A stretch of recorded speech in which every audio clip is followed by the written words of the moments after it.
Hello and welcome, Legion of the Lariat. This is, I still call it a Lariat, a pro wrestling podcast. We are an amazing pro wrestling podcast. Okay, we're pretty good. I'm gonna keep We do our saying that. best. We really try. We get an A for effort. My name is stevezapf. With me is my tag team partner, Mr. Showtime, Michael Wright. Michael, how you doing today? You know me, Steven. I'm living the dream. Awesome. Well, today we are going to review Double or Nothing and see if AEW double down. We are going to review the King and Queen of the Ring, which I feel like everyone agrees needs a shorter name. And of course, we'll look a little bit into TNA, our boys Nick Namath, our boy Joe Hendry, and just kind of look around the wrestling world in general. Real quick, give a shout out to our nonprofit that's Tap Cancer Out. This helps out with Alex's Lemonade Stand, American Brain Tumor Association, Isabella Santos Foundation, Little Pink Houses of Hope, Camp Sunshine, Christopher's Haven, the Sidney Kimmel Comprehensive Cancer Center at Johns Hopkins. That's the longest one, sorry. CureCervicalCancer.org, First Descents, Tom Coughlin's J Fund. This is a very important fund. Link for it will be in our description as always. And I would also like to give a shout out to a couple of friends of the show. Obviously, Coal Mine is a great podcast that if you are listening for something that has a little bit of a flair for pro wrestling, but also just looking for something that goes all over the place, Coal Mine is your place to go. And also Warrior Breed Wrestling. Me and Showtime are probably going to start doing a little bit of commentary for them. So you should probably start listening if you like what you hear with us. Outside of that, Showtime, let's get to the wrestling. We gots to. There's times I don't want to. In just overall wrestling news, I know this is technically WWE news, but Becky Lynch's contract is coming to an end. This has been a matter of controversy, and I don't think it should be so controversial. I think she's probably either already talking about re-signing or is just taking the time away to actually take the time away that she was supposed to take after Mania. I don't think there's a world where she goes to AEW, but money does talk. Who knows? Maybe she wants to be the highest paid female wrestler in the world instead of Mercedes Moné. I don't see her going anywhere. I think she's going to stay. There's a chance. There's always a chance. Money talks. That's how it always works. But I agree with you, Steven. She's built too much of a legacy here. And I don't see WWE not paying her as well. Like if they came back with peanuts, and I could definitely see like being insulted and walking away. But I don't think WWE is going to do that. They know what they have with her. They've been building her up as a monster. She puts on some of the best women's matches out there. I think she's head and shoulders above every other female talent on the roster except for Rhea. So at the end of the day, I think that they know what's right for business. They'll keep her there, hell or high water. I think if nothing else, even if they just keep her to what she is probably making now as far as what her contract is, I think I wouldn't be surprised if they maybe upped her percentage on how much she makes on merchandise, and that would highly push up her money. Like, hey, we don't have to pay you anymore if we're just giving you a better cut of your merchandise, which I could see that working out. If she's making 5%, give her 10%, and all of a sudden, realistically, out of everyone that's there, she's probably easily one of the top 10 merch sellers there. Yeah, not just that. I bet you she could use a lighter schedule with everything going on at home. That might be one of the bigger sticking points. That's actually a really big draw for AEW to come in and swoop her in because she'd be able to take less dates. It wouldn't be on the road as much. But at the end of the day, there's a difference. Obviously, the prestige of WWE is way higher than AEW at this moment. She has already crafted herself a historic Hall of Fame kind of career. No, like she may go to AEW one day, but I think it's more of an Adam Copeland journey. Just to finish things off. Yeah, because I'm not ready to go. You don't have anything for me in WWE. I don't want to just flounder around. I want to go somewhere else. So I could see that in 10 years. But right now, I don't see any of that happening right now. I don't think so either. Not especially not with I don't see Seth Rollins going anywhere ever, so I can't see her leaving her husband in a different promotion unless it was the money would have to talk way too highly. I feel like Yeah, I think that's overrated sometimes. When you have, your significant other there, the difference with them and some other people when you see them split is that they're both like top tier talent. They're both main event talent. So why split up? But there's a bunch of factors in it. We don't know what's going on backstage. It's ridiculous that she doesn't have a contract right now. I'm sure that they're crossing T's, dotting I's. She could be stalling to see what AEW offers her so she can have WWE match it. That's a strong negotiation tactic. But at the end of the day, she knows what she got here, and it's a hot mess over there. I hear sometimes. So well, that's kind of all we got for around the wrestling world. Other than let's move on to TNA. TNA, we got some cool stuff happening over there. Mike, you've been watching TNA kind of religiously lately. This has been your promotion lately. it's been fun. Like it's certainly not the best wrestling and the best storylines out there, but it's in a nice digestible amount. Like once a week, a pretty tight show, and what they do at the time they have, I think, is really fun. And so right now they're in the process of building up to June 14th against all odds. And I think they're doing good work to get them to that place. You saw Nick Nemeth's return this week, which was awesome. I love to see Nick Nemeth back. You saw Hardy challenging Moose for the world title. You're going to see the Nemeth boys challenging for the tag team titles. And then you saw Trent Seven win the number one contendership for the X Division title. So he'll be going up against Mustafa Ali. This week's Impact, there wasn't a ton to going on except for kind of the first couple of names between the system and between Hardy and the Nemeth boys. So that's really the focus of this. But I will say the John Gresham build with all the ink, I'm digging it. I'm intrigued. I like the long build for this. I want to see where it goes, and I'm just excited to see a storyline. There's a little bit of that mysticism, or whatever you want to call it, the ink from the octopus. So it's exciting. It's captivating, and I'm in, and I believe the wrestling that's happening here. I also like the stuff that they're doing with Jonathan Gresham. It gives him something more to go on. At one point, he was kind of just a really good wrestler.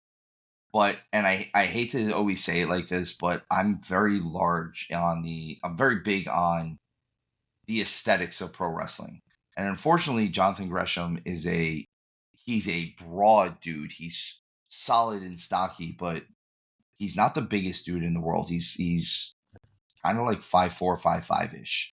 And like he's like 5'4", 5'5" and like a double Rey Mysterio. Like he's like two of Rey's wide. And this gives them something with that character where you can kind of bite into it a little bit more and give you something where you're not just a good wrestler. Because just being a good wrestler nowadays just doesn't cut it really.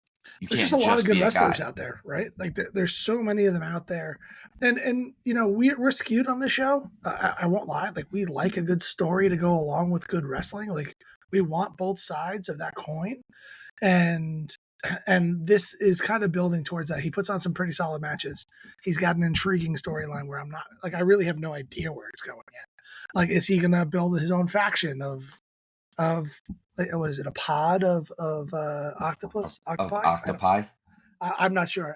They're usually relatively solitary animals, but this is an Animal Planet, so I'll move on. The So like I'm not quite sure what he's building, but there's definitely some gears moving in the background, and I would like them to kind of follow through with this and not just let it fall off. And plus, his mask is dope. I love that thing.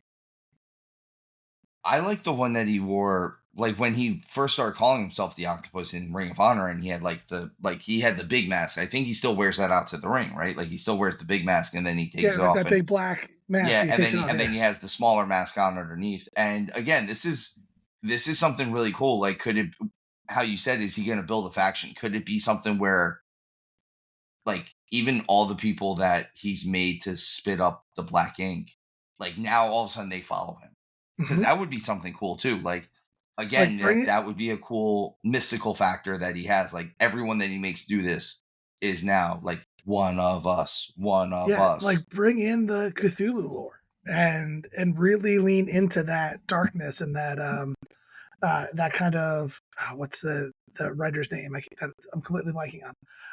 Lovecraft, like that Lovecraftian kind of feel around him, and I think you can get some cool matches. You can get people that you really didn't expect to be tied into this, and you can even have some of those guys who are following them have like breaks mid match of being like, what am I doing? And then they fall right back into the trance. I like that. That sounds fun. So, as you said, everything's kind of building towards Against All Odds on June 14th. I think it's going to be a fun pay per view, honestly. I think, and it gives you a reason, having a good, fun pay per view like that gives you a reason to get the TNA Plus app. We obviously have access to it. It's our job to have it. Realistically, let's face it. We watch a lot of wrestling. I think in the last 2 weeks, if it didn't involve hockey, it was wrestling. That's kind Yeah, of that's all all I've I've watched. watched. And that's all I've watched in the last 2 weeks is hockey and wrestling. And by the way, go Rangers. But also go wrestling. We've watched a lot of wrestling. There was a lot of pay-per-views this weekend. Lots and lots of titles were defended. Moving on to AEW. Dynamite, Collision, and Rampage. They were all pretty light this week. Everything they did was kind of just having guys that were in on the pay-per-view facing guys who weren't on the pay-per-view, and excuse me, and it was kind of just all set up for that. The only thing that really came about was was Hook and Shibata basically tying to become the co number one contenders for the FTW title. Who could have Congratulations, seen that Showtime. coming? Man, who would Oh have my thought that? goodness. His folks, his name is Michael Wright. It's just kind of how it works. I mean, it was. I mean, it was right there. Like it was clearly that was going to happen. Like I felt so confident that I put it into my predictions last week to cover off on it because I had a feeling that it was going to be a 3-way. Outside of that, the only big thing that they did was Darby showing up with a flamethrower, which I Cool. yeah, I don't know if you could hear that sarcasm, but he was laying it on pretty thick, folks. Here's my thing. I've had some conversations with people about Tony Khan, whether or not he's trying to be an on-screen character, and I'm very big on the fact that I fully believe Tony Khan wants to be an on-screen character. He wants to be an on-screen character more than he wants to be the owner of the company, as far as I'm concerned. Anyone who tells me he doesn't after this past week with him handing Darby the flamethrower, you're absolutely outside of your mind. Like he wants to be an on-screen character. I'm sure he was so high on himself after the Bucks beat him up. All of that. I swear I am trying to be nicer on AEW, but these are one of these obvious takes where if you're telling me he doesn't want to do this, you're just wrong at this point. He is trying to be an on-screen character. There is not a world where he's not. But like I said, most of these shows, they were all just build up for Double or Nothing, which let's get into Double or Nothing. The main card, we are only covering the main card, by the way. We are not covering the countdown. We are only covering the main card on this one. The very first match, their show opener, is Roderick Strong, the international champion, versus Will Ospreay.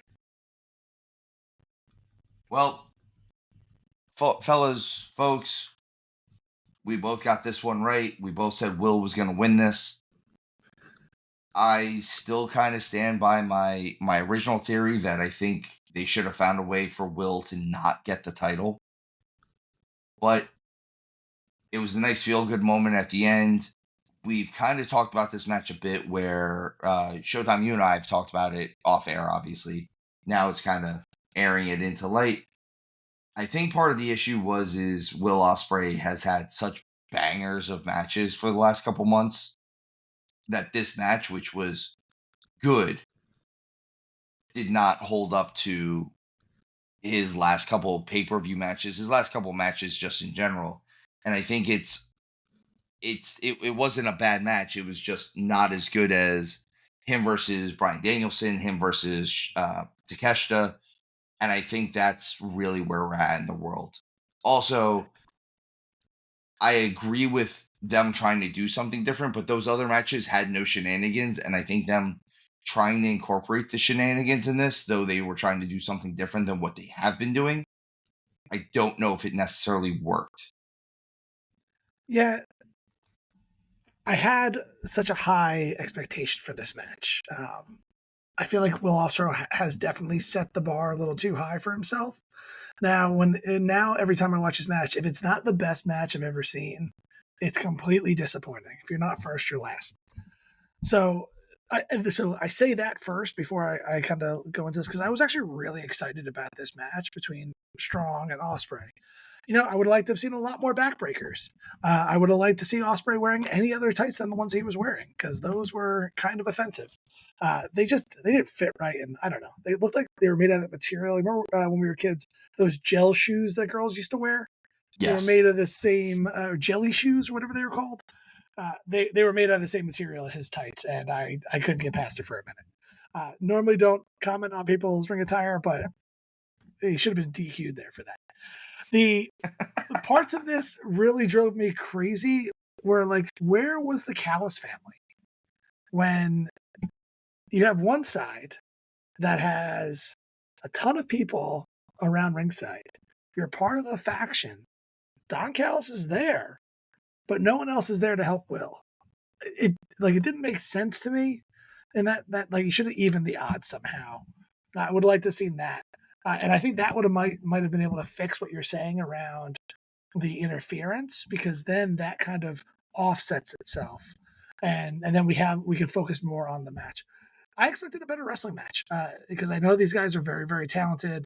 I could have seen backstage people saying, "Hey guys, I know you're going to go out there full throttle.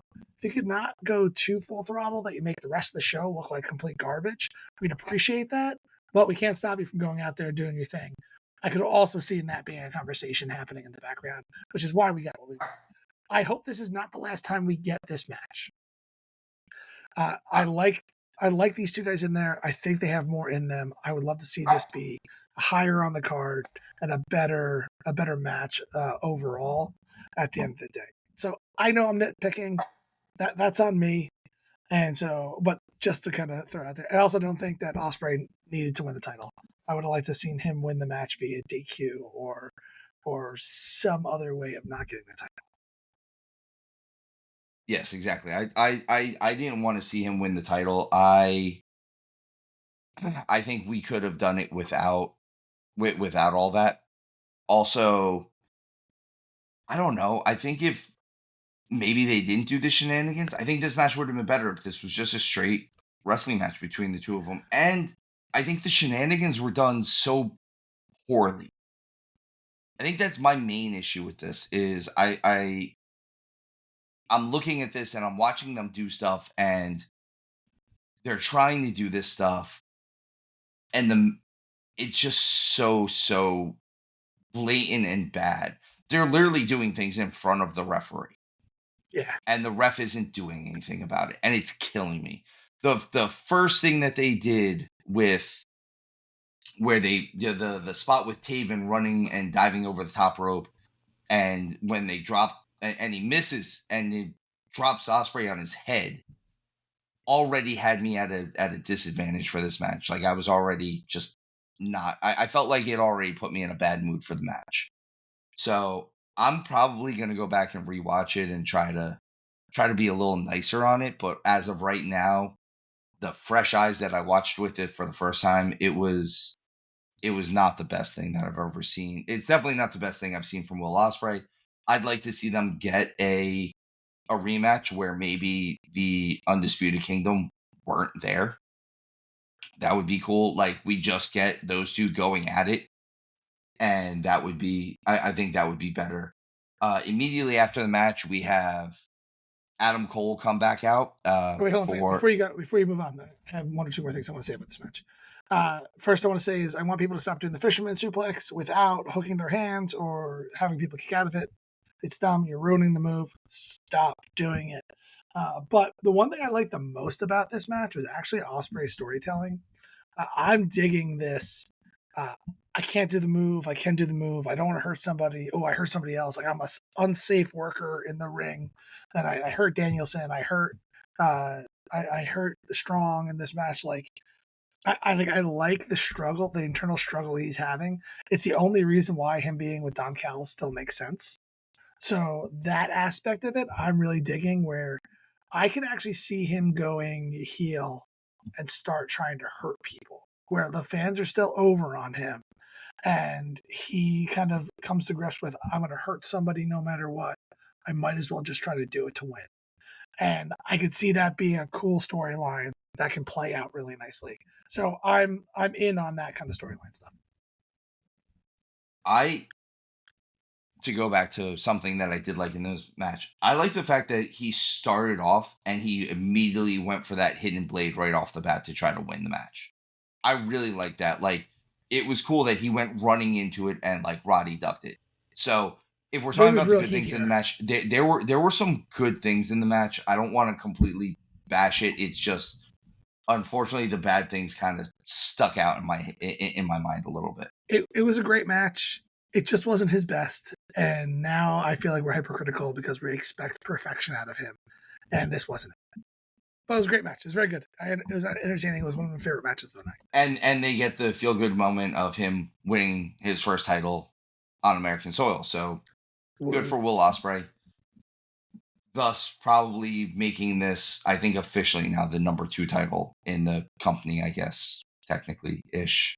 There is no. I don't think there is any main title or yeah. I'm sorry. Anymore. The number 2 title is actually the AEW World Heavyweight title right now. Yeah, they just have titles. They have no ranking anymore. Immediately following the match, Adam Cole came out. Adam Cole, bebe. I know Showtime, you are not familiar with Adam Cole as much because you are just getting back into the world of wrestling, and he has not really been here for the majority of the time that you have been here. He's been out. I guess he's getting close to being cleared again, or maybe he's not. I don't know. It keeps bouncing around. I think this is one of those fake news situations where they keep telling us one thing, even though it might be the other thing. Which then led to the return of MJF. This was a fired up promo. This was a situation where obviously shots were fired towards WWE. A lot of shots were fired towards WWE. He came out dressed like Triple H. He came out, called out Vince McMahon, like, just straightforward. There were a lot of shots fired at WWE during this pay-per-view, just in general, and I don't know if I always agree with them, but we've said it before, and we'll probably say it again. There's no such thing as bad publicity, right? So maybe that's just where they're going for. I dug this. I'm not. I know who MJF is. I've seen some of his stuff in the past, but like my time away was kind of his building MJF himself, as he said. So I'm excited about this. I want to see him come in like a wrecking ball and just absolutely like turn over the apple cart. I think AEW needs somebody like this. I would love to see him go head to head with the Elite because like I see that really elevating the storyline a bit. Because I feel like we'll talk about it later, but even the people that they added in with FTR, it felt a little just thrown together. Where I can see MJF starting to align with them and go their way, even though he's somewhere between a face and a heel. Like he's a tweener, definitely. I think he's definitely going to regret that tattoo one day because whatever that is. The thing with that tattoo and him doing this has been kind of my my whole thing about MJF, whether he's leaving, whether he's staying. I'm going to say this, and I don't mean this in the harsh tone that I'm going to have to say this in, but he's a big fish in a small pond in AEW. AEW is very clearly the number 2 promotion. It's not, and that's not a knock on them. That's just where they're at in the world. If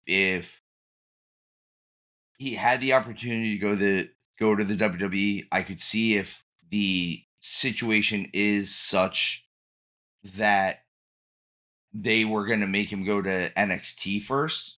I understand why he would not have done it. He is not at an NXT level. He is a main roster guy. In fact, the second he comes in, he should actually be pushed directly towards the main event as far as I'm concerned. He should be pushed directly towards Cody because of their history and their background. I also understand how WWE views things a lot of times, and that's if you were never on WWE television, our fans don't know you. This is a situation where that is not true. There are certain guys that, regardless of what you think, just because they've never been on WWE television, they are not, like, they are still well known.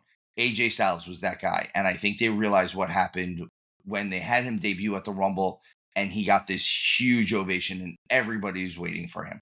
I think MJF would be a situation like that, where when he debuted, everyone knows who MJF is. And they could have pushed him right into, almost immediately into something with him and Cody, or him and, like, something with, like, him and Randy and then him and Cody or something like that. And I think it would have worked. He was perfect for that surprise Royal Rumble entry. Like, there's always one, right? There's always one person you didn't expect to be here, or everyone knew that they were going to be here and they blow up when they do show up. And then you give him a year of upper mid card stuff to main event. He doesn't need a NXT stop. I agree with you, but they do it with everybody. They even did that with Joe when he got released and they brought him back. So it's just something that they do. I can see him not wanting to do that. I can see that fiery promo coming from him actually having bad negotiations with WWE of seeing himself in one light and them seeing him in a different light, kind of the stuff you're talking about right now. And that's what fueled some of that fire. And then he's like, I'm not going there. They're a bunch of jerks, or worse language, because he used whatever words he wanted to use in that promo. He used all the words. He used all the words. He used all the words. One of the things, maybe this is why I'm as high on MJF as I am. First of all, I think he puts on phenomenal matches. Showtime, I know he's kind of been gone since you've been back in the fold. Yeah. I know we still have access to some of his older stuff. If you can get a chance, watch some of his older matches. They are very good. His match with Brian Danielson. Sorry, we all know who I'm talking about. He does an hour-long Iron Man match with Danielson, and this is me saying this being 42 years old and having seen a ton of them. It might be the best Iron Man match I've ever seen in my life. It's better than Brett and Shawn, and I know what I'm saying on that one. It is better than that. I think it's still better than Triple H and The Rock. I think it's better than Lesnar and Angle. Like, I'm throwing out names out there, and they still did it better. So it's one of those matches that, like, it was just before he left, and it was damn good. So his ability to wrestle is one thing. I respect and also cringe a little bit on his promos because he is an awesome promo. But being the fan of people who I am a fan of, and we went over that already, he has an air of Shane Douglas about him. It used to be that he had an air of Roddy Piper about him. I feel like he's leaning a little bit more towards that franchise Shane Douglas, where I said this in our favorite wrestlers episode. I've never seen somebody outside of Shane Douglas who can build a bridge and burn a bridge in the same promo. And I think MJF might be getting to that point where it's cool if what you're trying to do is completely build AEW up to the point where it is such a powerhouse. And that's the point where I think that's what he wants to do. I think, and like you said, I think maybe the negotiations didn't go as well. And now that came through in the promo because he's never shied away from doing stuff. I also like the fact that when he's a heel, he's a true heel. He doesn't sign autographs. He doesn't do stuff. He doesn't do stuff like that. In fact, when he works tables at shows that are there for autographs, someone comes up for an autograph and he flips them off. I dig that. Like, you're a real heel. You actually try to get real heat and try to actually get booed. I'm big on that.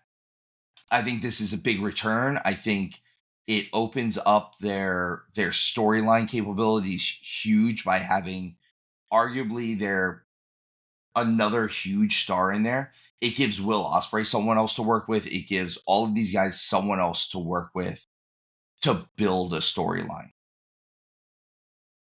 But like I said, I think this is big, and I would like to. I think Showtime, you definitely need to go back and watch a little bit more MJF stuff, just because he was coming up while you were not really watching. Mm-hmm. Yeah, I came back probably around the beginning of this year for this show. Which I think that's like right after he was. Yeah, he got hurt right before he dropped the belt to Joe at the December timeframe. I think so, something like that. Yeah. So we go from that, and then we get Death Triangle versus the Bang Bang Gang for the unified 6-man trios, so many belts tag team title. Why are there so many belts, man? Why are they carrying around 3 titles each? This could use a cup. You know, like they're the cup winners. They don't need belts for this. They're you're right. And at the end of this match, they're all holding it, and I was trying to count how many there were because there was another return in this of somebody that I didn't know. Can you help me out? Who was the person who returned in this match? Juice Robinson. Thank you. So I really liked Juice Robinson is actually the member of the Bang Bang Gang that I like the most, and I'm glad he's back. Yeah. He has a really unique look. He cuts a good promo, and he can wrestle. Honestly, he reminds me, especially with the way his look is now, he's got kind of a new school Macho Man thing going on about him. So he was holding 3 of the belts, and I was trying to count because somebody else had 2, and I was like, is there somebody not have one? But it was moving too quickly. I like this match. This match was fine for what it is. I'm not a big fan of 6-man tags. As you guys know, there's just too many people. It's so hard to showcase talent. These guys did a really good job showcasing talent, getting everybody in there, everyone getting their moments in the sun. I was digging I dig their Pax bounce off the rope German. I think that's really impactful. There was something earlier that did Will do a slingshot fisherman that he stalled with. Like, the whole point of using the slingshot is to get more impact, not to stop it. So I thought that was really, really impactful with the Germans. Overall, I thought this match was great. I really enjoyed it for what it was. Like, it's not something I would go back to, but for a 6-man tag, I thought it was good. And we didn't talk about this on the show last time because this match didn't exist. But we talked offline, and we both picked the Bang Bang Gang to win this one. I like this match. The only thing I don't like about this match is the 2 things I don't like about this match. I'm sorry. One is the fact that the Bang Bang Gang is carrying around 9 title belts. If it's a unified title, just carry around 1 belt at this point. There's no reason, or I get even that they're carrying around 2. Like, 1 is supposed to be the Ring of Honor title. 1 is supposed to be the AEW title. The 3rd belt they're carrying around was the, was the modified AEW belt that the Acclaim were carrying around. You don't need the modified one. You have the real one, and you have the Ring of Honor one. You don't need that 3rd one. That's just, like, it's cool. You can keep it on your trophy case. It's fine, guys. The other thing I didn't like about this match, and this goes back to us kind of being fans of him now. Can Pac start winning matches? He's so good. And I actually think he's streamlined his body a little bit more, where his flying stuff is a little bit easier for him now. he was kind of almost too bulky at one point, and you could see he couldn't get his footing for some of his moves at one point. And I think he's actually at his perfect body size right now, and he looks good. He looks great. He wrestles amazing matches, but it's hard for me to believe that he's a viable threat when he never wins a match. I think both AEW and WWE is having a hard time with this, where certain people just always lose and certain people always win. And unless they're fighting just the job squad or some developmental talent, you can call it every single time.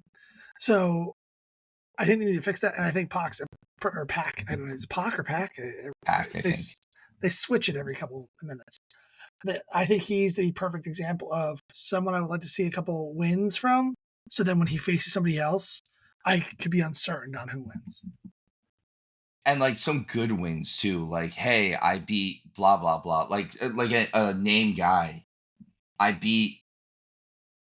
Okada. I'm throwing him out there because he's on the card, but like if he beat Orange Cassidy, yeah, like that would be huge for them because they don't have Orange Cassidy lose that often. If he beat getting Takeshita, a surprise win over Okada, no, because Takeshita now is in the same boat. I'll get into that. Yeah, we'll get into that later. But like have him go over on a Christian Cage, have him go over on a Malachi Black, have him go over on Adam Copeland. Like, and it doesn't have to be a decisive victory, but just something where he sneaks out the win. It was really close. Oh, is Pac back? That's kind of what I would like to see there. That rhymed, by the way.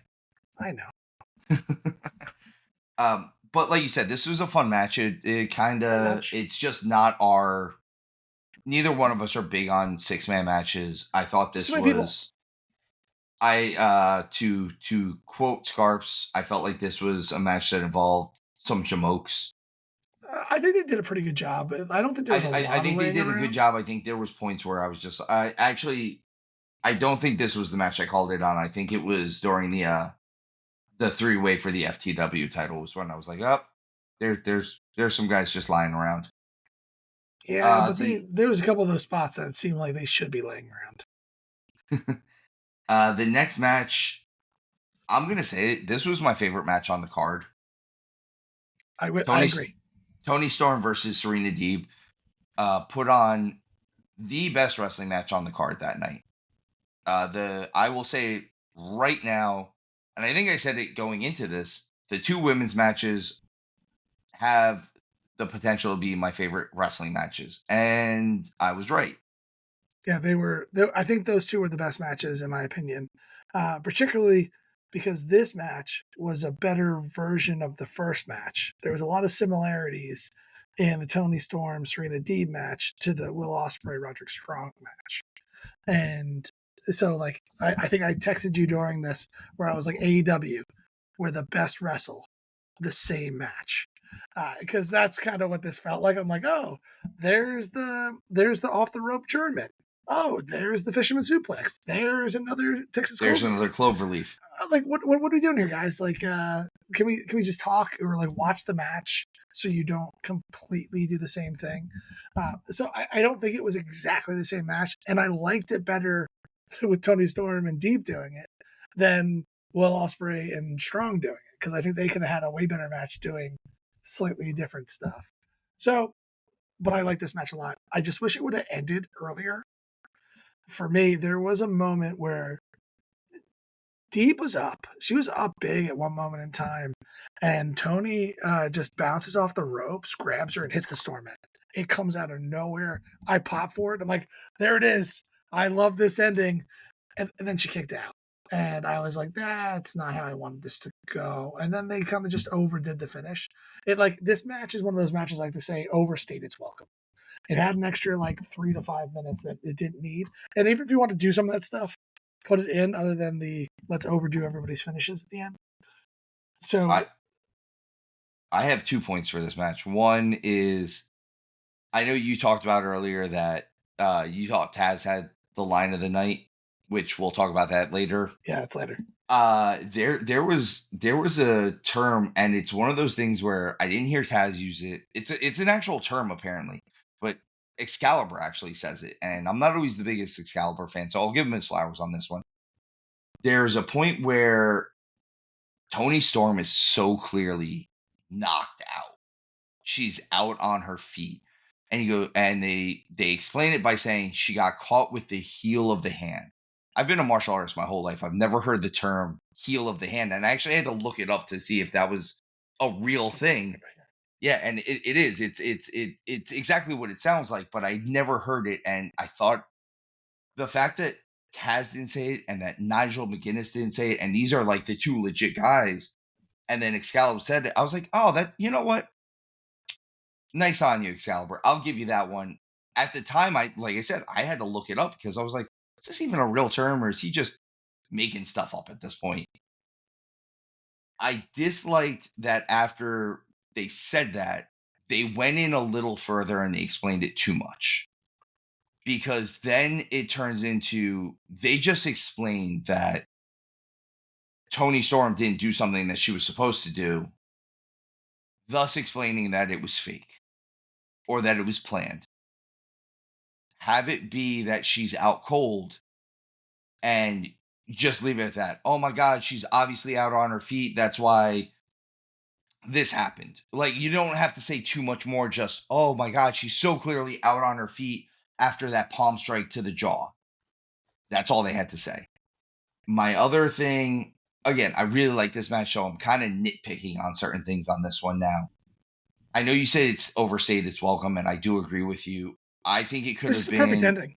I think yours would have been a really good ending. My other thing is the actual end that they did, where they did the pile driver off the second rope, and then she still hit her regular version of the pile driver. I think that's overkill. The pile driver, the version of it off the second rope, there's no reason why that shouldn't be enough. Not to keep saying this term, but by doing it the second time is putting a hat on a hat. So you don't need the second one. I don't really agree with you in this situation. I've thought about it. You said this to me while we were watching it live as well. So this was a rage moment for Toni Storm. This wasn't that she didn't think the one off the second rope was going to put her down. It's she wanted to inflict more pain. I think it's more, if you want to complain about this, complain more about who's the face and who was the heel in this match. Like, was it two faces? Was it two heels? Like, that's where I think your anger should be directed towards, because in this situation, she didn't even go for a pin. She didn't think twice. She's like, I'm going to spike this bitch again. And that's what she did. And in that moment, I was like, oh, this is cool. And I'm with you. I don't think it took anything away from the Storm's end. I don't think it takes anything away from the impact of that move. It gives her a little bit more grit to her. But I think it's more a problem with the storytelling than actually hurting the move or putting a hat in a hat, as you say. Which is kind of AEW's issue, is they don't clearly define faces and heels well enough. And anyone who says you don't need to define a face and a heel, I don't agree with that. Like, you need a face, you need a heel, you need someone to cheer, you need someone to boo. This isn't other sports. This isn't, well, I have my favorite team because he's my local team. No, that's not what this is. This is pro wrestling. Pro wrestling, you need a little bit more definition and crowbar into the situation. Not the wrestler, but the actual item of. Actually. But like you said, this is my favorite match of the night. I really enjoyed this going down. I love Toni Storm. The more so for everyone listening, I didn't watch any AEW really before coming back into this. And I think she is my favorite of everyone that I've worked. I love her gimmick. I love her her style in the ring. I really like a lot that she has going for her, and I hope she continues on a good storyline and a good title run here, because I think she does a lot for this division and is someone who kind of really stands out. And just to throw on a little bit more what you just said about face and heel kind of stuff, I don't know if you don't always need a face or a heel. Like, there are tweeners, and that's cool. It just needs to be clearly defined. Like, we talk about this. It's the rules that you put in place to suspend disbelief, right? And we talked about this. I don't know if we talked about this on the show or behind the scenes. Like, when you're watching a Marvel movie, they do things that can't happen in real life. It's a movie. I get it. Captain America. We don't inject a serum into somebody. He turns into a skinny little dweeb and turns into this big hulking guy. But if one day he just starts flying, you're going to be like, this isn't in the parameters that we set. Captain America can't fly. It's the same thing as kind of what you're saying here. We have good guys, we have bad guys, we have in between guys. That's how it's been set up for me. And if I have someone who I believe is a face do something that they wouldn't do, you pull me out of it because now they're not being true to themselves unless they're going full heel turn, and that's different. Now that's changing the dynamic. So that's kind of, I think, a better way to kind of just paint what you Well, were and talking I about. feel like almost I'm agreeing with you in this sense. Is Tony Storm is a prime example. She going into this match, the fans are cheering her. She is the face, even though Serena Deeb is getting this sympathetic storyline going in. She's actually got the face storyline going in. But last match Tony Storm had, she was a heel. And the match before that, she was a heel.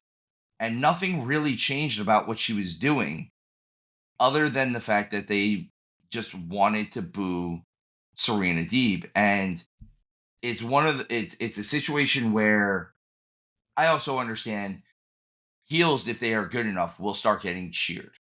Mm-hmm. A prime example is always The Rock. The Rock was a heel. The Rock is a heel. The Rock, everything he did was still heelish.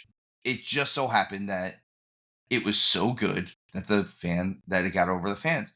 Austin, most of his stuff was heel stuff. It just so happened that he also never backed down from a fight. That He's is an also anti-hero. He's an anti-hero. It comes into that where if we could start defining Tony Storm as almost like an anti-hero at this point, I think I'd go along a little bit more along the lines of what we need, or like you said, a tweener, but she's not a real tweener. She's So chew on this. She has the perfect storyline for what we're talking about here. She is the classic actress.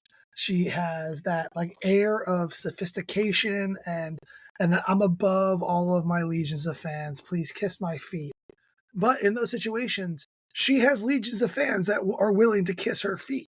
So it like she is set up for being a little dastardly and still be cheered by her adoring public. And so I think that she does have a little bit of nuance, but the particularly the person she's fighting needs to be one or the other. like they both can't be wishy-washy on both sides. And I felt like that's what we got here. But again, nitpicking. My favorite match of the night. I loved it. It was really good.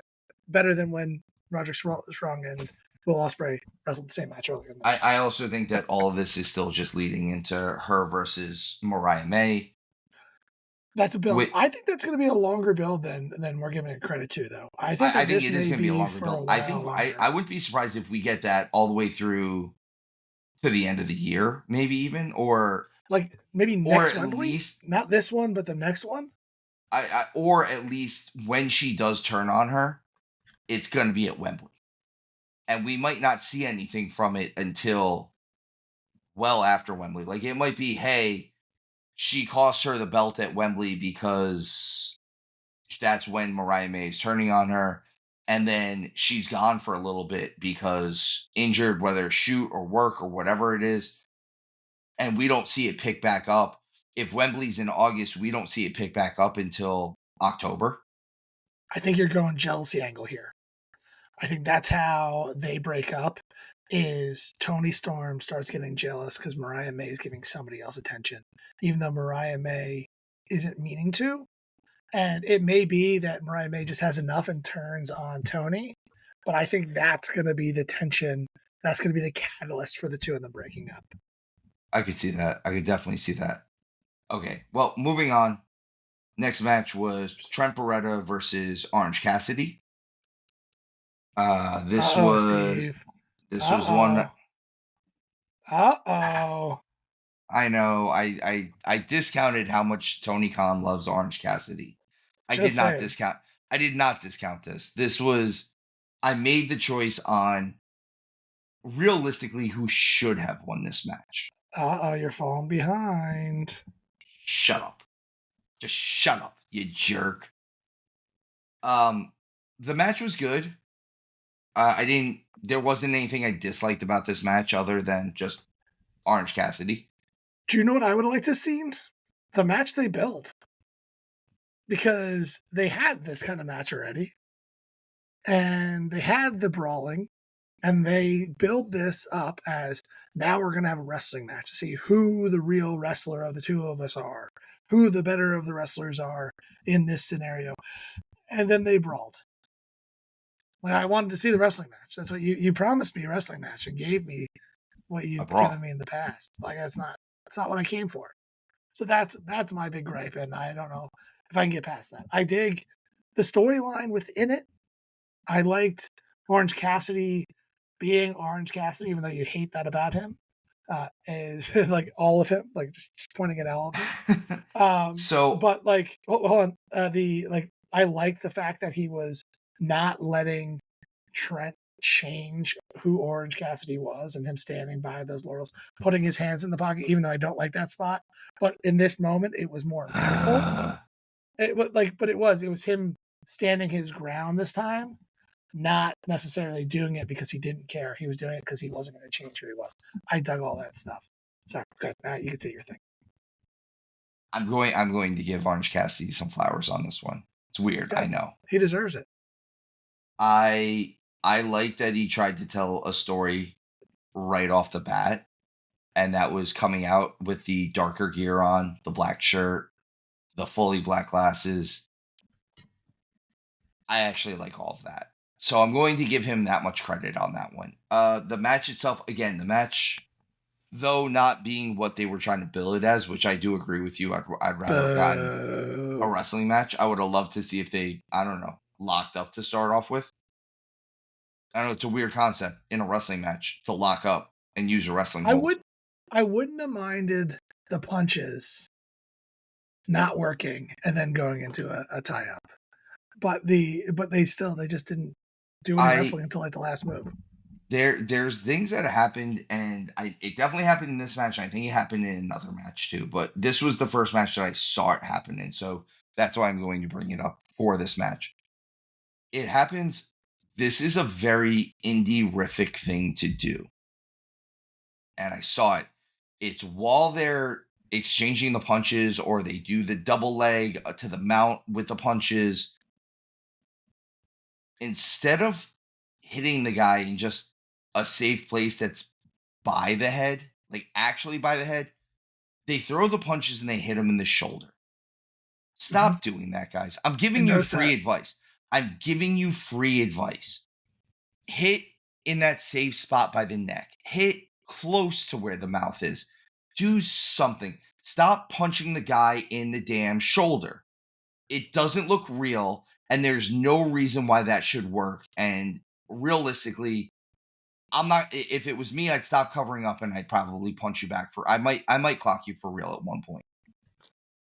It's just, again, guys, if any wrestlers out there are listening, I'm giving you free advice. It looks fake and it looks bad. Though I did like selling of the throat, like where he got hit in the throat a couple times. And you had Orange Cassidy like horse coughing, and like that I thought built and helped this and made that feel more real. So I like stuff like that. That's actually literally the exact opposite of what I was just saying. So that's the thing. They did some things during this match that I really liked. They did some things in this match that I really didn't like. I am staying somewhat objective, though I am not a huge Orange Cassidy fan. I would love to see them actually do something with Trent Beretta. I've been saying that for years. I know he got injured for a little bit. He has a good look. He looks like an athlete. He looks like a man. And he looks like he should be able to do something.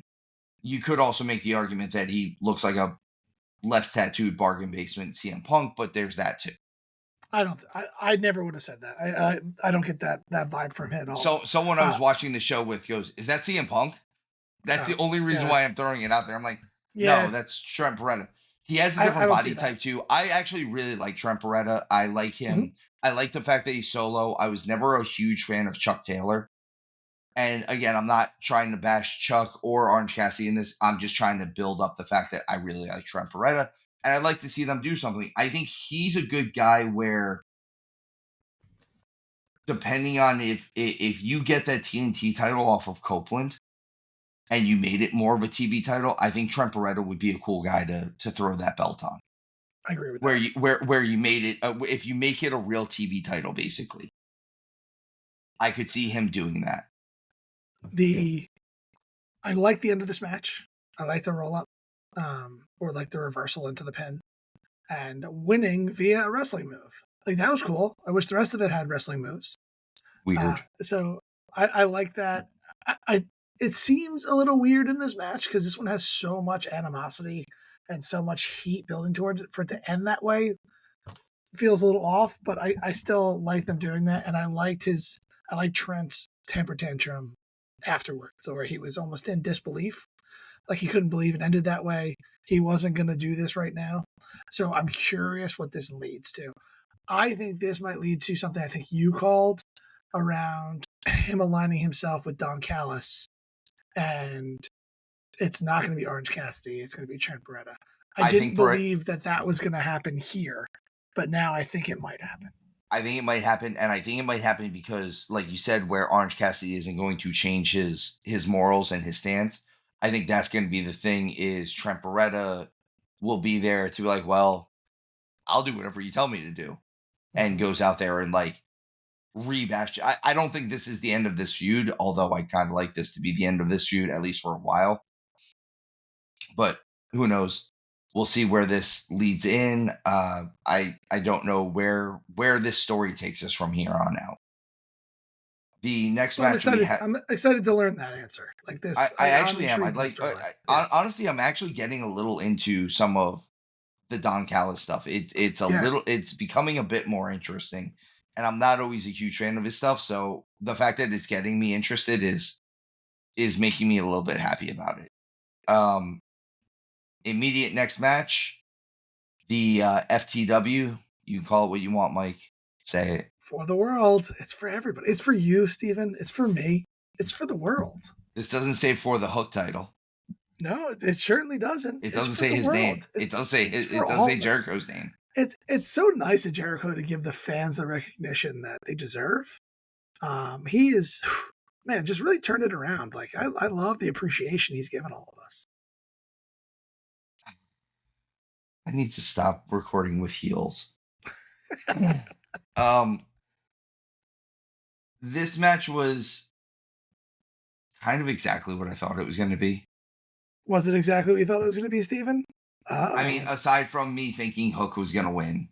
Here we go again. That's 2 behind. I don't know if you're going to be able to catch up. I think I catch up. I don't know. We'll see. We'll see what happens next. At least with this. I completely called this. Let's just I didn't see how Shibata or Hook were going to be in this match, particularly when they had a 3-way match to get into the match. Like it had 3-way written all over it. So I called in the prediction show that I thought Hook wins if it's a 1-on-1, like you said. I think Jericho wins if it's Shibata and Hook. Literally called that out. So because I had a feeling that this is the way it was going to go, because they want to draw out this storyline a little bit. And I can't tell you how much I popped for when Jericho had the number of days as champion on the screen, and it's only like 47. It's like a small amount, or it was like 27 days, whatever the small amount. But him counting the days that he's had the title was so funny.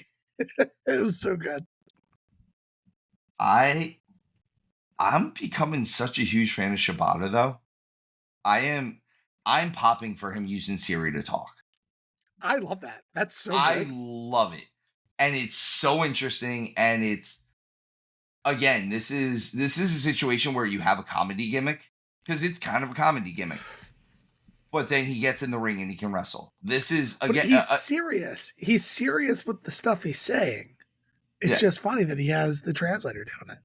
Although I like that he occasionally throws in a little bit of humor in there. Like when he was talking to Renee Paquette the one day, it's like, your hair is pretty. And I was like, I like this. This is, I love that gimmick.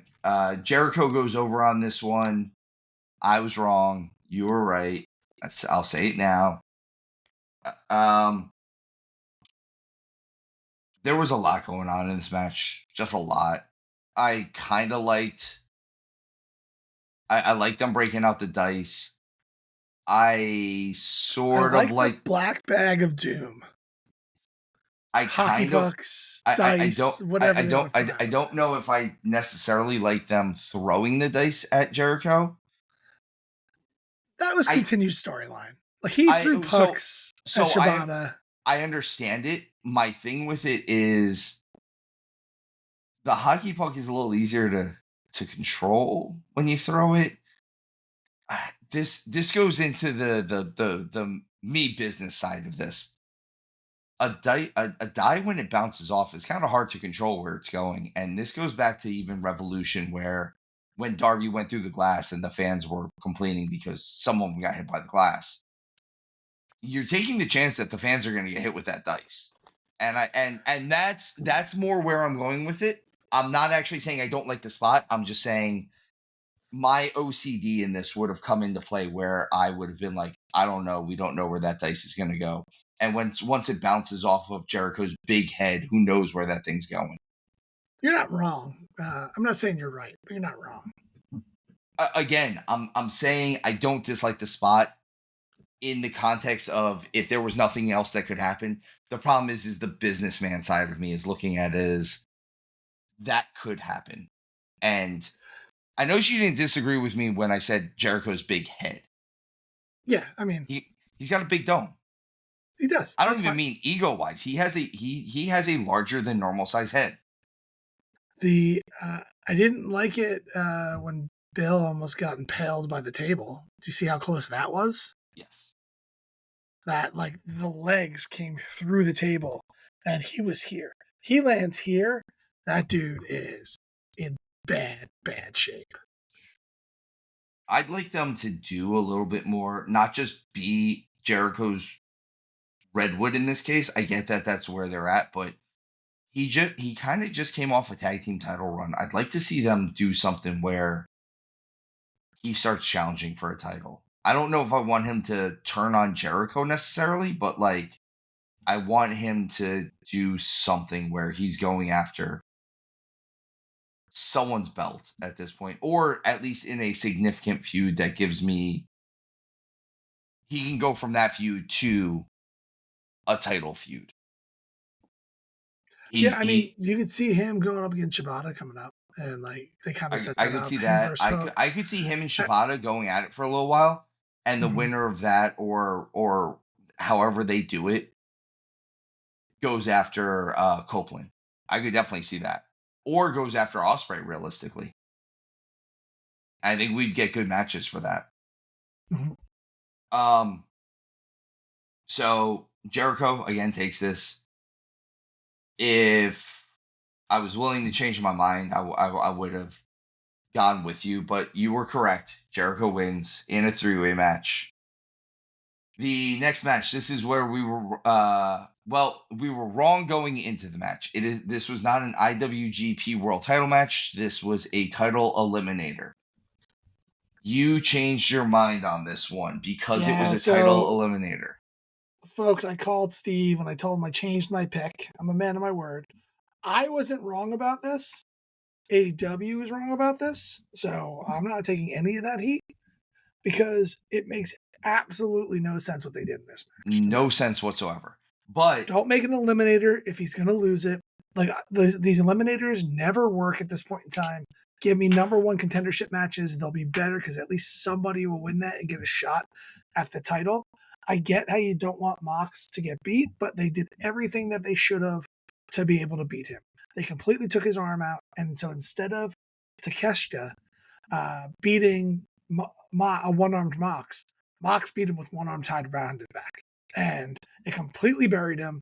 And I'm not very happy about it. And I give it a big old boo. Takeshita deserved better than this. So here's the thing is I'm not disagreeing with anything you said. But when you called me and told me that this was an eliminator match and you said you were changing your mind, those what happened was my exact words. they're still not going to have Moxley lose this match. But that wasn't. But I True, his believe that. arm had not been injured yet. Yeah, But that's what my also, point. everything that they did for this match is exactly what I said. There is a point. I fully believe that this is the issue with Moxley having creative control of his character. Boo. Because he's cool. Because he does death jitsu. He doesn't do death jitsu.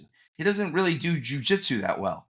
Again, I refuse to believe that Jon Moxley is as tough as he says he is when there's a video floating around of him getting tapped out by a novice jujitsu guy who works at Walmart. It's just where I'm at in the world.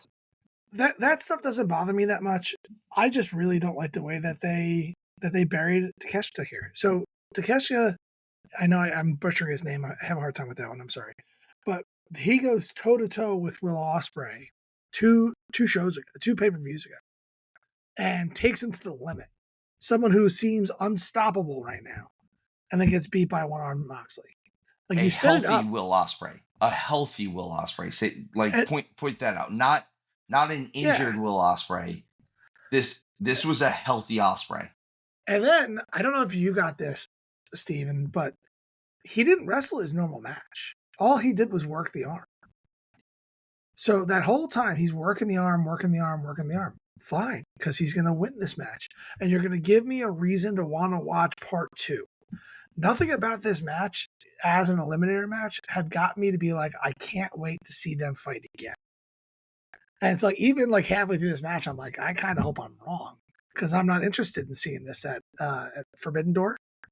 Yes. Because that's what I was assuming, that he would win this, go to Forbidden Door, and then you had made a really good point that that if you have Moxley, you have Takeshita, and then you have somebody from New Japan all fighting for this title. So there's almost like an AEW guy, an in-between guy, and a New Japan guy.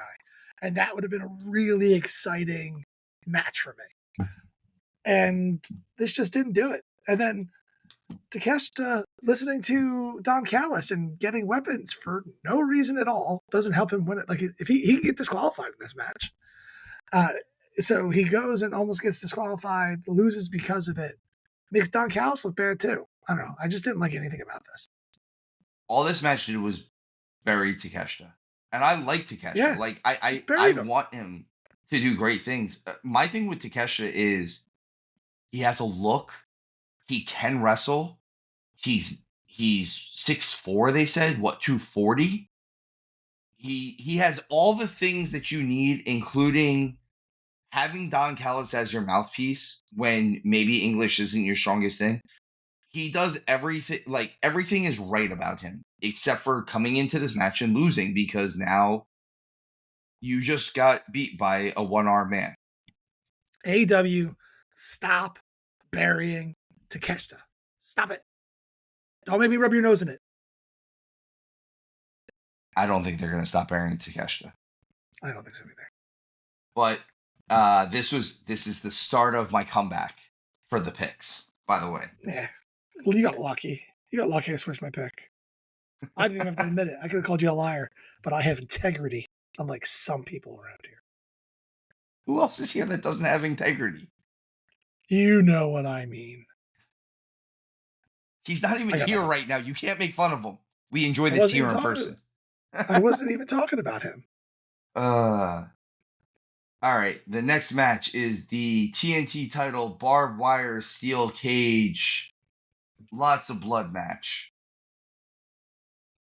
I don't understand the point of the barbed wire if I can't climb out. Because they made it abundantly clear. You can only win this steel cage match when every other steel cage match has a third way of winning, by pinning and submission. They made it clear that you can't escape. Then what's the need for the barbed wire up top? Tell me why. So that you can't climb over it, I guess, to like run away. Even though that's not a way to get out of the match. I have a lot of issues with this match. I have a lot. All right. A lot of it just comes down to full-on production of this match. This match first of all, it's hard to make me believe, excuse me, that the cage is going to keep them in the ring when at one point they hit the ropes and the cage separated from the damn ring. Like it, and I don't mean like a little separation. Like I get it. Oh, the cage moved a little. No, the cage moved far enough away from the apron of the ring where both of those full size men could have slid through it. My other thing was us trying to justify the cage door breaking open because of the strength of Malachi Black's kick. I get it, but it also looked like a shit kick. And one way or another, like it almost looked like that door wasn't supposed to break open. And I don't mean that in the sense that like, oh, the lock was so strong it shouldn't have broken. No, I mean like the door wasn't supposed to come open at that point, and they were working, and now they're shooting from the hip. There was a lot of things going on here. I will give this one saving grace. When the House of Black came out and stood next to Copeland, I actually thought they were going that route. And then when they Fake the turned fake. on, when they faked the fake, I really Fake the liked it. fake. All around, though, I thought this match was kind of exactly what I thought it was going to be. I thought there was going to be a lot of blood. I thought there was going to be a lot of rubber tip barbed wire, which there was. I thought that there was going to be, we were going to get Brood Edge, Brood Copeland, whatever you want to call it. And it was a nice twist that they threw Gangrel out there. Gangrel! I love it. Comes out from under the ring. That was the best part of this match. That saved this match for me. I think the part that makes me miss it a little bit is if we could have gotten Christian in there too. I was wondering if he'd come down. I'm like, I know it doesn't make sense. But Gangrel's here. Give me a little family reunion. But I wouldn't be surprised if that happens later. That's what gets the three of them together. I think it's going to happen later. Or I could see Gangrel coming in and being Copeland's manager for a little bit. Because I don't think he's going to do a lot of in-ring stuff. And this might have been just a one-off thing. But I could see him coming in and kind of managing Copeland and then having Christian join. And then he manages the two of them. I think this was one-off. Honestly, I think using Gangrel this time was a one-off. I think this was... He wanted to use him at Mania. They wouldn't let him use him at Mania. And I think this was a one-off situation. I'm still holding true, and we'll go into that when we get to that title match. I have some ideas on what I think will happen with Christian and Copeland.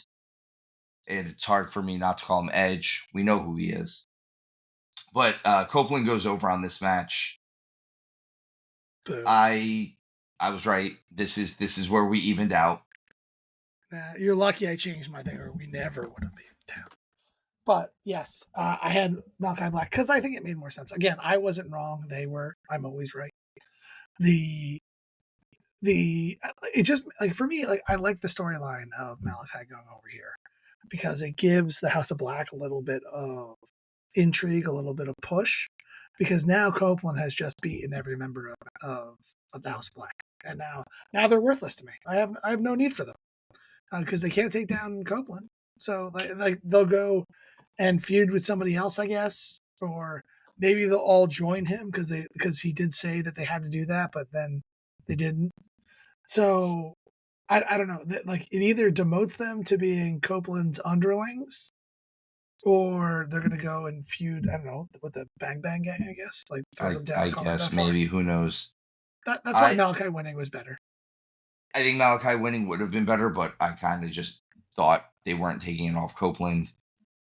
But like to be fair, a TNT title, a TV title, is the one that's supposed to change hands more often than anything else. Exactly. Like that's the spirit of it, is that it's okay. It doesn't hurt the prestige of the title because it's supposed to be passed around. Where the international title going from Roderick Strong to Ospreay this quickly after taking it off of Orange Cassidy, who had a nice long run with it, that cheapens it a little bit in my opinion. Or at least it cheapens Roderick's run with it. Congratulations, you're a transitional champion. Your only title defense was against your friend who came off a near career-ending injury and in his first match back lost. Yeah, And so basically different. everything they've done since giving Roddy the title is kind of almost wrong. It's just where we're The at. definition of a transitional champion. Exactly. I could have used I could have done without Nigel McGuinness constantly saying you don't invite a vampire into your house. I didn't mind him saying it once. The fact that he just kept saying it kind of I was like, you said it once. It didn't get over the first time. You don't need to keep going there. Let's keep moving. Keep going. So to move on after that, we get Willow Nightingale versus Mercedes Moné for the TBS title. This is my second favorite match of the night. I thought this was a really good match. I thought they did a lot of really good stuff with this. Again, a lot of the people that I was watching the show with, not all of them are wrestling fans. And one of the things that was said that goes back to kind of harking on me saying I like aesthetics in wrestling. They said it seems like Willow Nightingale looks like she could do some damage. Mercedes Moné, though she's a technician, seems like she shouldn't be able to do as much to Willow as possibly was done.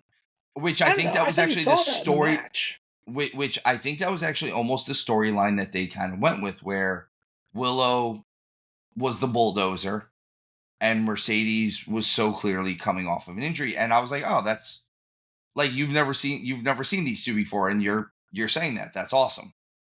So they actually did this match pretty correctly. The one thing I would like is I'd like Mercedes Moné to change her finisher. I don't like that finish.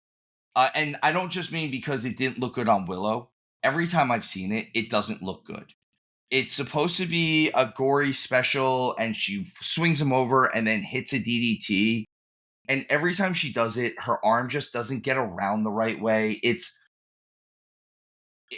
not just that it didn't look good because you just had a 15-minute match. I've seen her do it just off of being fresh, and it still just doesn't look good.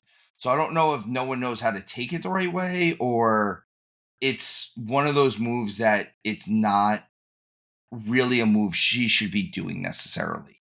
I think she just always comes down awkwardly. I have, again, I don't have any other real problem with this match other than that and the fact that I would have liked Nightingale to win the match. I have one, and I'm gonna throw some shade at Willow. Is there a pun in there? There might be a pun in there. So I think she needs a strength trainer because, and I've had this complaint about Nia, but it's not as apparent. Willow will do some things, particularly with somebody like a Mercedes, to like muscle her around, and she won't really be able to muscle her around for the size that she is and the strength she's trying to show off. I don't think she actually has that strength, and it looks a little sloppy. It actually takes away from her a little bit rather than putting her over, which is the intention. Has the opposite intent. So that's my one, because there was one or two spots here where I think she was just trying to ragdoll Mercedes, and she just wasn't strong enough to do it. I think she could be strong enough to do it. She does look a little herky jerky on some of that stuff. Yeah, And like she needs the I momentum for it to happen, and that's not what you're looking for in this situation. And I think that's just my constant critique for Willow. As much as over the last couple weeks, I've been saying how much I'm impressed on how she's improved in the ring, on the mic, everything. She has been heads and shoulders better every single time I see her, this match included. So I don't want to make this too big of a point, but that's a sticking point. Every time I see it, it's just like, all right, well, get stronger. Like, just be stronger. And by her doing that herky jerky motion too, there's actually more of a chance of her hurting herself. Yeah. Which thus will end a lot of her strength as well, because you keep getting hurt, you're not going to be able to do some of those strength moves the same way. Again, that's a Nia thing. I've been saying that with you for a while. Is I think some of the stuff with Nia is she was in a pretty bad car accident years ago, and I always think that still affects her now in her movements and stuff like that. But this was a good It's a great match. match. It's This was really a really good match, and we said going into this might be one of our favorites, and sure enough, the two women's matches, probably the two best matches on this card. I don't see it I any think other our way. exact terms were this better be one of the best matches of the night. Otherwise, Mercedes is in big trouble, and I think she delivered. Like I want to say that we were throwing some shade at her coming into this because we were nervous. To be honest, like we want to see a lot of these people succeed. We're not here to bury anybody, and I was nervous that if she came out here flat after not wrestling for so long, that the whole crowd was going to turn on her, and I did not want to see that. That was I'd rather see the main event of this match than see her come out flat, and she didn't. She put on a great match. I think they both did. I think she's going to be a great champion. I would have liked the turn to happen in the match rather than after the match because I think that would have made the title swap a little bit more controversial. I want to see Nightingale and Monet kind of work a clinic together for a little bit and have more than just one. And I don't know if we're going to get that now. I think it's going to be her versus her old friends. We're going to get that. Friendship bracelets taken off and throwing down. That's harsh. So harsh. It's cold-blooded. I'm hoping that after all this is done, that you'll hear Statlander say, I injured her for you. Like I took her out backstage and you still couldn't, because we still haven't gotten payoff. Like we still need that. Like if she says, I jumped her so that she wasn't at 100%, even though it was a month ago. Yeah, it was so long ago. Jesus Christ. And you just couldn't pull the. I could see her saying, I jumped her and you couldn't pull the trigger on her or something like that. I think that needs to be where it's at. Or I did it because you gave her a title shot and you never gave me a title shot and I'm supposed to be your best friend. I could see that one. It could go either one of those with either one of those. Overall, again, I'm happy with this match. It was their fault she lost. She got the cold pin or whatever you want to call it. Where Willow did pin Monet in the middle of the ring, but there was no ref to count because he was talking to two jabronis. Those two. But again, overall, good match, right? Like this was they delivered a solid match. This was actually one of the matches I was looking forward to the most on this night because I wanted to make sure that this delivered to the level that it possibly could have. And it did. I think it did. Like I said, my only small critique was that finisher, and that's not a real critique of the match. It's a critique of that move. I don't think is the right move for her.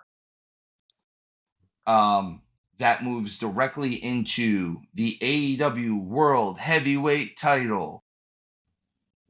Swerve Strickland versus Christian Cage.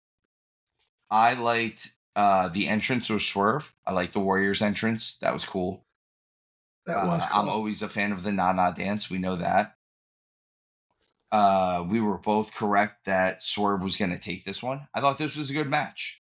Yeah, I thought this was what I thought it was going to be. This match was exactly what I thought it was. I thought you had two really good wrestlers. Swerve is very good. Christian is very good. Christian is very smart. He works good matches. He gets you emotionally invested into the match at least enough. I think Christian losing this match is perfect for them to set up the patriarchy turning on him. And he goes away for blah, blah, blah amount of time because the patriarchy turned on him. And now he comes back out with Edge. I could see that route. I think that's going to be the route, is especially the amount that they've been saying that Nick Wayne doesn't need it anymore because he's been sitting under the tutelage. Or, just trade the patriarchy off to another Canadian and have them all sitting under the learning tree. Oh my. That's a little too much, even for me. I think Taz had the line of the night here. Like my grandfather used to say, you live by the turtleneck and you die by the turtleneck. I could definitely see Taz's grandfather saying those words. Nah, I don't think so. That one that cracked me up while he was talking about it. Man, I I like love my this. Tazisms. Do you know what I would like? That kind of threw me off on this one is I would like the referees to get together earlier on in the night and set a precedent of throwing people out, because there was numerous times throughout this show, like the what's called the Roderick Strong Osprey match. It would have been great if you could have set up throwing them out earlier on to kind of set up the tone that we're not gonna allow outside interference. Like I understand how it works in the FTW one because there's no rules in that, and having outside interference in other places, or when the refs don't see it, where he clearly did see it earlier on, where it didn't seem so off that the referees let so much happen earlier on. But in this match, it's too much, you guys. Not Prince Nana, you have to go, because all you're doing is holding your person's world title in your hands. Like it just doesn't jive with the rest of the show and the rest of the stuff that they do. So I've been trying to be gentler on AEW. My biggest knock on AEW, I feel like, has been rule keeping, right? Like rules. You don't follow rules. And that falls under the referees. The referees. The referees. You were there. I actually don't. I also don't like the fact that it seems like some of these refs are trying to get themselves over. And I'm fine with it. If they are trying to get themselves over, lay down the law. Well, see, that's the thing, is that's the stuff I would like, but like some of the stuff that they do, and the female referee Aubrey Edwards is a prime example of this. Some of the stuff she does, it's so overly animated that you're clearly trying to get yourself over. You're not trying to get the match over. You're trying to get yourself over. You're making a stupid face. You're doing this. You're doing that. It's clownish. You're the adult in the ring at the end of the day. I don't know if I mind it so much. In all, like I like when the ref is kind of in the thick of things. I like it when they're in the thick of well. things. I'm not disagreeing that. I like it when they're in the thick of things, and I like a 2 count, and it's a super animated 2 count. Like you shoot the arm up, like it's 2. I like stuff like that, but that's not what's happening, and a lot of them are doing. Again, it's clownish. I think that's my issue. You are supposed to be the official in the ring, and if you are doing something because it's so exciting and you get 1, 2, oh my god, the shoulder came up, and you do like you show that it was an inch off, and you throw the 2 up, and like you're showing everyone, like that's you telling the crowd what happened. That's not me making a stupid face at the end of the day. And I think that's my issue with it, is they're doing a lot of that, and they're not following. Again, there's no precedent, like you said. There's no, hey, these are the rules. This is this. I listened to a podcast recently. It was Rene Dupree's podcast. And Rene Dupree has kind of a reputation for being outside of his mind. But he said something very, very interesting. And he said, you guys want to be a sport related. You want to be the sportier brand of pro wrestling. You want to be the athletic. We're focusing on sport of it. Okay, well, then you have to establish rules. And I feel like the rules just don't get established. You said, you want to be like Japanese wrestling. Okay, well, then you do a 10 count on the mat. You do a 20 count on the floor. 10 on the mat, 20 on the floor. And you stick to it. And if the wrestler can't follow through with it, screw it. You screwed up the match, bud. You screwed up the match. The painfully slow 10 count on the outside with the 1. Keep waiting. Keep waiting. Keep waiting. Keep waiting. 2, I also cut that waiting short because I didn't want to waste that much time on the podcast. It was like I was listening to the counts where it was so long before you got a 2 count. I was like, why even count, man? Just give it up. Like, no one believes it. And just they don't start it right away. Yeah. And no one goes in and breaks a count. They do when it's like a 40 count. There was a few of them. I think in this match, there was 2 or 3 of them. So I think Christian did break a count. I think Swerve broke a count. Yeah. Again, those 2 guys breaking the count actually doesn't surprise me. But yeah, again, I'm going to throw this one out there. When was the last time you saw Moxley go in there and break a count? But I And love he's what you're out on the saying. ring for 5 minutes, outside of the ring for 5 minutes. Have the same cadence. It's make it a 20 count on the outside and make it 2 actual seconds in between each one. So you go Yeah. 1,000, 1,000, 2, and figure out the rest of it because there should be some rules involved. Well, and And I even understand the idea, like, hey, every ref has their own cadence, even. it's like the Like, strike zone in baseball. yeah, well, like, yeah, just like that. But think about, like, the way us growing up, the way Earl Hebner did a 2 count or a 3 count for a pin was different than the way maybe like Joey Morello would, or the way so and so would. Charles Wright, little or Charles Robinson. I'm sorry, Charles Wright is the Godfather. Charles Robinson, Little Nate, counts differently than I always forget the NWO referee, Nick Patrick. That was his name, Yeah, Nick Patrick. Nick, and it's funny because I know the names of these referees because that was their distinguishing quality, was they had their own refereeing style, in the sense that it's the same as other sports. If you watch a certain group of referees in a football game, so these 6 guys ref a football game differently than these other 6 guys that are together all the time. It's the same type of thing. So having a small variation in your cadence is one thing. Having two referees referee a match with a completely different rule set, completely different, like, and they're both just regular wrestling matches. That's where that's where the suspension of disbelief leaves me, because why is there no count? Why did they not start counting for 40 seconds and Mhm. now they're 1? I'm gonna hit 2 by the time I get to the end of this show, basically. Yeah. But And like this it match, at the end of the day, I know we're throwing a lot of shade at the refs. This match was good. It's exactly what we thought it was. They're using Christian Cage to put Strickland over. I don't like I don't like the fact that this was not the real main event. I understand why it's not in like a wrestling standpoint and like how much energy and effort goes into this next match. But I don't think they've done a good enough job. And this is not Swerve. I think Swerve's done everything he's supposed to be doing. I don't think AEW's been doing enough to elevate him in the eyes of everybody else. I think everything is overshadowing him right now, and he deserves better. And I almost want to take the title off him because they're not doing him any favors. Like I don't know if you need to get him as a member of the elite and having them like even if it's a grudging, like where the elite teamed up with Christian Cage. Christian Cage couldn't take down Swerve. So we're gonna welcome you into the elite and you'll have our protection. And Swerve's gonna be like, I don't need your protection. They're like, but you do. And then they like almost force him into it by beating him down, setting up obstacles like, all right, you have to defend the title in a handicap match, and whoever pins you is the new champion.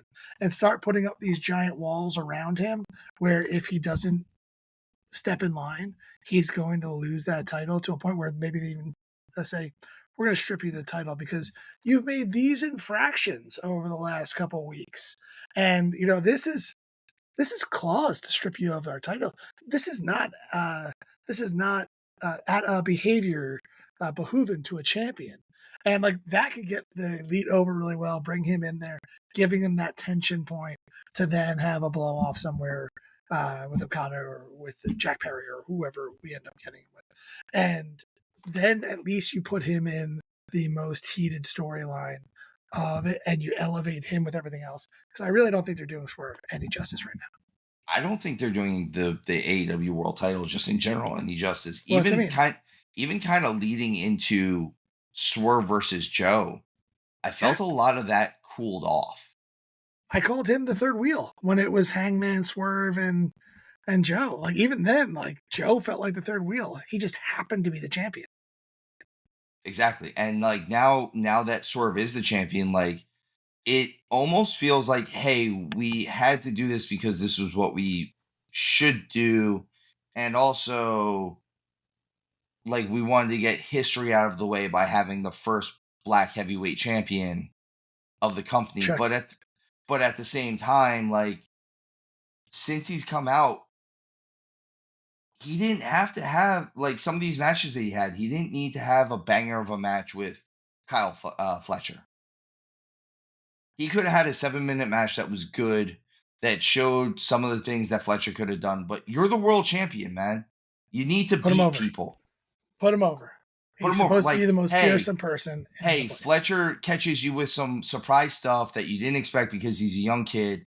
But the majority of this 7-minute match is 4.5 minutes of you being the world champion and winning.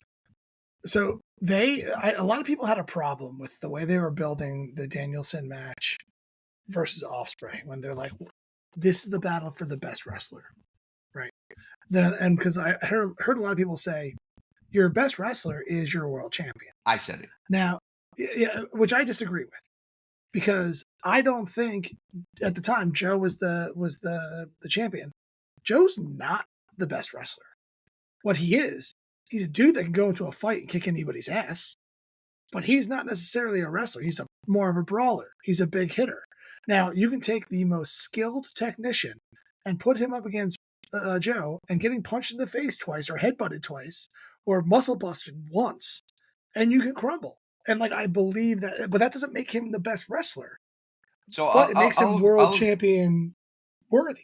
I agree with what you're saying. So I don't buy that with Swerve right now. Like, I don't believe that you put him in there with anybody and he'll beat them, because I watched him with the developmental talent go 15 minutes in a match. Oh, actually, that was Joe. They did it to Joe, I think, where he had a developmental talent match, and he went in like 15 minutes. And it's like, why are we doing this? You just squash the kid and move on. That's what I'm saying. I heard this is a promoter that we both know said this once, and it has stuck with me for 20 years. That's how long that this was a Phoenix Championship Wrestling thing. That the ideal that he has always had is that your world champion should either be the best wrestler that you have in the company, or the guy that you are portraying as the toughest guy in the company.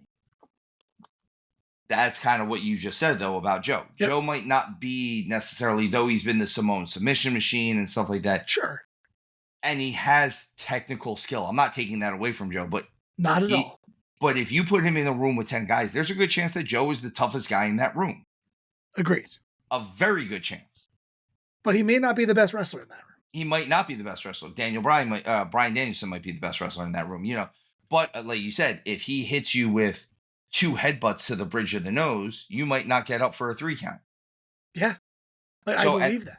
And that's the thing on your head once. I believe that. You know, you hit a muscle buster, and hey, why were you able to hit the Cochina clutch? Well, because I hit you with a muscle buster first, and now I'm a giant Samoan dude, and I'm choking you out. I could also see him getting hit with 2 hidden blades and kicking out, because he's that tough of a guy. And he's Samoan. So, he's got the big Samoan head.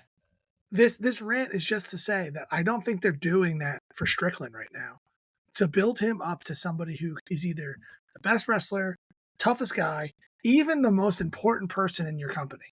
Just like, I just don't know what they're doing with him, and I have a problem with it. Clearly. I completely agree with you. I don't see this. This just doesn't, I don't know. Everything they're doing with Strickland is just wrong, it feels like. And it almost feels like, I like him as champion. I want him to be in this spot. I just don't think they're using it right. Yeah, like you said, it's not on Swerve. Swerve is not doing anything wrong. He's doing everything he should be doing. I don't know. We'll see where this goes from here. I don't even know who the next contender for Swerve would be at this point. That's the other thing is, I've been saying this. I see the IWGP title being presented more as their world heavyweight title than their actual world heavyweight title at this point. And that's not your company's title. Their one-arm champion just beat one of their top talents. So I can't say I disagree. Yep. The one thing that we did not bring up, one of the segments, I want to get into that before we start talking about the main event. They brought up that they're going to bring back the Owen Hart tournament. that this is basically their version of King and Queen of the Ring. What? It's No, it's completely different. They have been doing it for the last couple of years. I do like the this is one of those tournaments I do like the idea of. I like the idea of honoring Owen Hart. Obviously, the fact of the matter is his wife will never ever allow her husband to be in the WWE Hall of Fame. She still holds that grudge. I don't blame her. I'm not saying that's wrong. What I am saying is that this is why they are specifically getting the Owen Hart Memorial Tournaments, is because even the stuff that they've done, even the stuff with, I think Sting came down out of the rafters again, and Owen Hart's wife, or Owen Hart's widow, actually approved that. Yeah. So, and I would assume that even the stuff that happened in the main event here, she halfway probably approved or allowed it. I know it's a different scenario and it's obviously not coming down out of the rafters, but it was still a stringing up process. And I wouldn't be surprised if Tony seems like he's at least good enough to kind of like, hey, like, we're going to do this, is, just so you know, like, I also understand if you don't want to be in the building, but we are doing this. I could see it Like, being that type of I buy situation. that more because she was there. Like, if she Yeah. wasn't there, I don't know if they go out of their way to get her approval on that specific Only thing. because she was there. But she was there. I buy that, yeah. That's not what I'm knowing saying. that, not knowing if that happened or not. Just I could see them being like, hey, just so you know, we are doing this. It's not the same, but you're here. I understand if you want to leave before the main event then. And I'm sure she did leave before the main event. I'm sure she left right after that segment. definitely. She doesn't seem like the biggest wrestling fan, in my opinion, at this point in time. Well, your husband goes to work one day and he doesn't come home. I could see that. I buy that. All right, so you can't delay it anymore. Bring it up. We got to talk about this thing. This. Can we call it a match? Is it a match? Let me do a little preface here for everybody. So the Anarchy in the Arena match, scuffle, anarchy, whatever. If this is your style of wrestling, more power to you. You do you. I don't tell you what you should like. I'm not going to tell you what you don't like. Like, I'm very opinionated on what I like, and sometimes it conflicts with the people on this show on my style versus other styles and just what I prefer to watch. This was not what I prefer to watch. This is not what Steven prefers to watch. And so if you don't like this stuff, you can skip ahead a little bit because we're not going to say very good things on this. There's a couple things that were fun here. A couple things that I saw that, like, I appreciated how they went about it, but I couldn't wait for this match to be over. And it felt like it was an eternity. It was fast paced. It moved really well. It felt like an eternity for me because I hated every minute. You want to know my favorite thing about the whole match? FTR's gear. Yeah. That's it. That's what you got out of me. That's what you got. I will say one of my least favorite things is that FTR lost again. Like, are we just going to bear this? Feels like NWO, where Hogan doesn't let anybody else go over. Like, we both picked FTR to win the ladder match. And, like, I was even on the fence because, like, now that it's a ladder match, I actually see the Young Bucks winning. Now FTR loses a second time, even though there's more people here. And they didn't take the pin, but they lose a second time. Like, you're just, like, killing their aura for me. And I think, like, outside of Tony, these two guys are my favorite. So I'm not liking what they're doing with them at all. This I match didn't like was anything about this match. I'm sorry. Debacle. I'm going to be the one who says it. This is a dumpster fire. This match was a dumpster fire. And Sure. I agree with what you're saying. Is if this is your style of match and you like this type of thing, you be you. It's cool. You do you. You are completely valued for your opinion. You can have your opinion on this, and that it is this. As far as I'm concerned, this was 4 trash cans that got together as trash can fires and formed a huge dumpster fire. This is the Great Tire Fire of Springfield. This thing burned for 38 years, and we don't know how it kept going. This is what it is. It did exactly what. And the sad part is I knew that this was what it was going to be, especially once you got Darby in there. This turned into, you had a wrestler set on fire. You had somebody strung up by their ankles for way too long. You Please had help Darby. you had Darby get hit by a bus again. I almost like that spot, by the way, is the fact that That they one wasn't too bad. That was funny. but again, the people I watched this show with, not all of them were wrestling fans, and I know I've said this. One of them literally looked at me and they go, "Hey, this is a pay-per-view, right?" I was like, "Yeah." They're like, "So when you pay, like, especially for like floor seats for that pay-per-view, that's probably pretty expensive, right?" I go, "Yes, it is." He goes, "I would be pissed if the majority of this match did not take place where I could see it." But the majority of the match did take place So where that's you the could see thing it. is, but the majority of what they showed was on television. The first like 10 minutes of the match was them kind of following Darby and Jack Perry around. It wasn't that long. It might have felt that long, but it wasn't I that think long. The maybe it just majority felt of that the long, beginning, and a lot of it was up in the rafters, and it was like all over the place. that was just the very beginning. The very beginning of the match, the final countdown thing, just everything about it. So I actually loved the final countdown thing, and one of the Bucks saying, "Would you cut this music? It costs me $200,000 every time it plays." And I think that's true. Like, that's I don't probably think that accurate. that was just a joke. I think he was like, "What are you guys doing? We have a budget." Like that was, and that I like that. So here's the thing. I find that we have a trend here, Steve. When we go through matches, particularly the ones we like a lot, we spend a lot of time on the things that we don't like because it's hard for us to be like, I like this, I like that, I like this. But let me nitpick the few things I didn't like, and that's just kind of our thing. So I'm going to do the opposite here because how much of this match I absolutely hated. I'll give you a quick rundown of the things I liked. The things that I liked were I liked the final countdown thing. That was funny. I liked the Rainmaker Boulevard sign and him calling that out and hitting him with it. I thought that was really funny. I liked the fact that they planned ahead and they dunked Perry in the water bucket in order to then The have him come water. back out. Well, it was the water was real. Like it wasn't like there was water bottles in this ice bucket. But then when he comes back out, he has a reason for looking wet, even though that's like fire jelly, to make sure he doesn't burn alive.